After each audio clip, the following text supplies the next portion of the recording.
Hello বন্ধুরা, তোমরা সবাই কেমন আছো? অনেক দিন বাদে আমি একটা ভিডিও পোস্ট করছি। আসলে ভীষণ ব্যস্ত ছিলাম তো।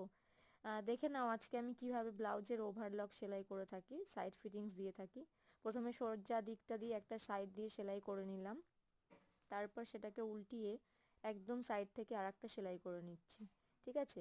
এবার তোমরা ব্লাউজের মাপ অনুযায়ী ফিতে দিয়ে চক দিয়ে মার্ক করে নেবে। তারপরে সাইড থেকে সেলাই দিয়ে দেবে। একদম সহজ পদ্ধতি। তারপর সাইড থেকে একটা দুটো সেলাই দিয়ে রাখতে পারো, যাতে কাস্টমারের পরবর্তীকালে যদি সেটাকে লুজ করতে হয় করে নিতে পারবে। তা তোমাদের যদি ভিডিওটা ভালো লাগে অবশ্যই আমাকে জানিও। আর কি কি ভিডিও দেখতে চাও সেটাও জানিও। টাটা।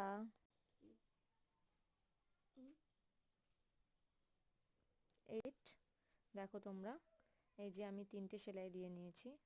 কেমন লাগছে জানিও, ঠিক আছে?